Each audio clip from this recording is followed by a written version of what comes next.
you for being on the show. Well, talk first of all, what's the latest? Because I know you've been on the phone over the last several hours. What's the latest that you can tell my audience about what's been transpiring with this whole case? Three big figures as far as this 30 plus arrested, 30 plus arrests made, three key figures: Damon Jones, Chauncey Billups, Terry Rozier, all being arraigned today. Chauncey Billups around 1 p.m. Pacific time in Portland, Oregon. He was arrested this morning at 6 a.m. He was just coaching last night. He was on the sideline in Portland, coaching against the Minnesota Timberwolves in the season opener for them. He will be arraigned today.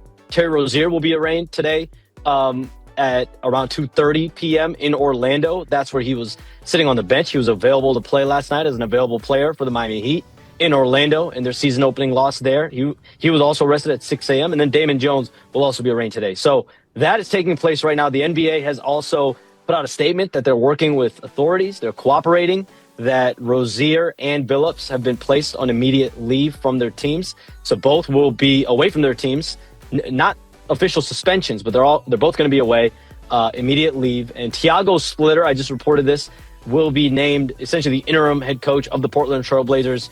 Sources told me today. And so he will take over as he will assume head coaching duties for as long as this could be. It could be, we don't know. We don't know how this investigation is, this charge process after this arrest is going to play out. Of course, there's going to be an arraignment. There's going to be a trial, all of that stuff. So that's to be determined. But 30 plus people arrested today. And it started off with the Jontay Porter situation. I mean, it was a group of like 4 or 5 people, right? And then those people, there were some charges made there. There were arrests made there. Clearly some cooperation with authorities there, and now 30 plus people. So where do these 30 plus people go? Will there be more people arrested added onto this group? Will this group get larger? How far will this investigation continue to go? Clearly, as we saw Kash Patel very, very much involved as the FBI director, they're seeking more people to come forward. And I think that process will continue to be ongoing. Backtrack for my audience when, they say this has been an ongoing investigation. Kash Patel indicated that this has been ongoing for a couple of years now. Obviously, Trump just got back in office, so there was a previous administration that was in play where these matters were being investigated. How far have you learned this is going back, and how much knowledge has the NBA had about these ongoing investigations?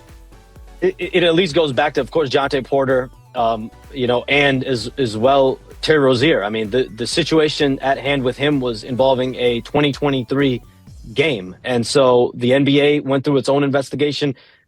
Federal investigators have been, investigating him since that point in 2023. But he went through an NBA investigation as well. From my understanding, they took his phone during that investigation, but he was cleared in the NBA's investigation, which is why he was able to be playing in NBA games the last couple of years. Malik Beasley, he's another player that is currently part of an ongoing NBA investigation and a federal investigation as well. And so his investigation's ongoing. He was not arrested today. That is something important to note. But yeah, from a Eastern District of New York perspective, a local perspective, this has been an investigation since 2023 at least. And from my understanding, I heard last night that Kash Patel was leading a press conference this morning with new arrests made, potentially one NBA coach, sitting head coach, being charged and arrested. And from that point, being a former, day-to-day reporter, Stephen A., that, you start hitting up as many people as you can to figure out who this person's going to be. And that's what I've been doing since last night at about 8 Pacific.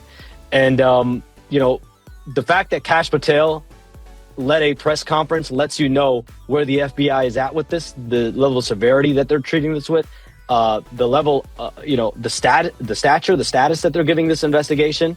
Because it clearly had moved past anything locally. Do we get the impression at all that this is all in an effort to squeeze for a bigger fish, per se? That Kash Patel and the FBI and the feds are after a bigger fish, and you're going after these individuals because they're a direct conduit to an ultimate target that they are in pursuit of? So, Stephen A., my feeling on how all of this has been going on, because, I'm tracking Rozier, you're tracking Malik Beasley, you're tracking this whole Jontay Porter situation, everything here, these tentacles at large for the better part of the last year and a half. And my feel has been that every single person that's getting roped into this, every player that they're starting to investigate, it's to see how much cooperation can there be here.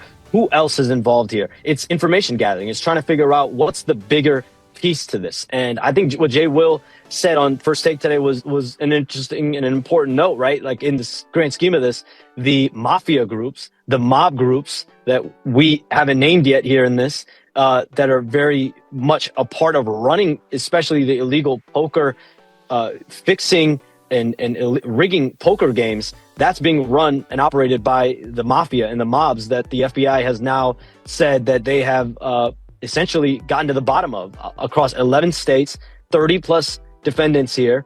And so that's the biggest thing here is like through all the informants, through all the defendants, they have now the co-conspirators, they have uncovered, I guess, a larger part to the puzzle here.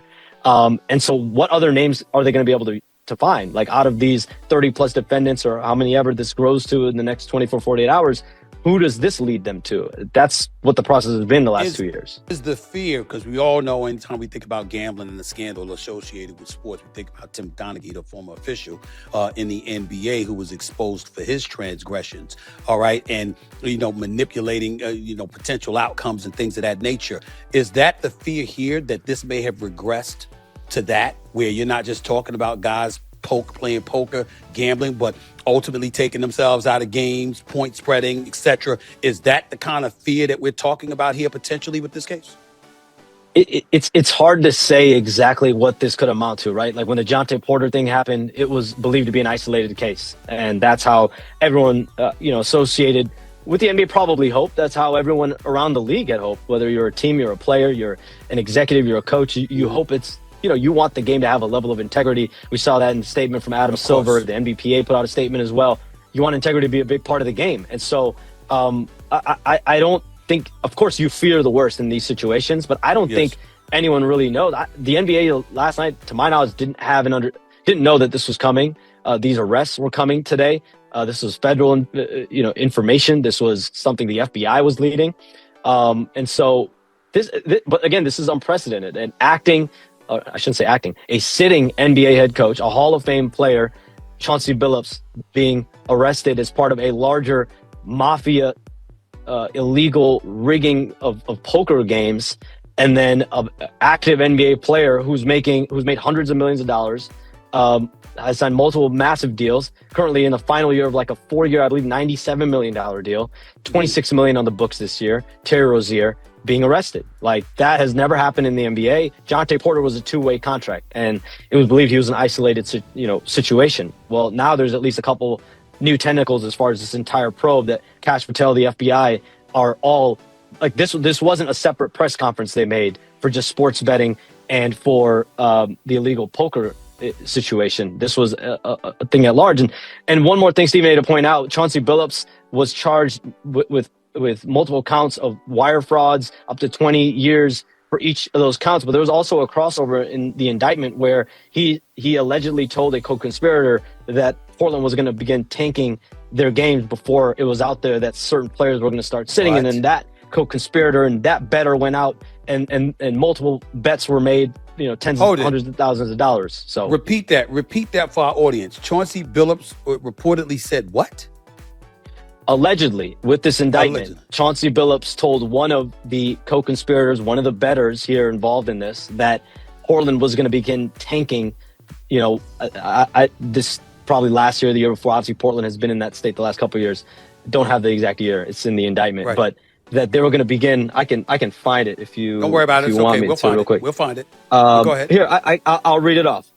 On or about March 24, 2023, the Blazers played the Bulls. Prior to the game, the Blazers' record was 32-40, and the team was out of playoff contention with only 10 games remaining in the season. Prior to the game, co-conspirator 8, which is Chauncey Billups, told the defendant that the Blazers were going to be tanking, intentionally losing to increase their odds of getting a better draft pick in the upcoming NBA draft. That co-conspirator told Ernest before the news was publicly announced that several players, best players, would not be playing. That information was not public. That person took that non-public inside information to then begin placing wagers, at least $5,000, $20,000, and so on and so forth.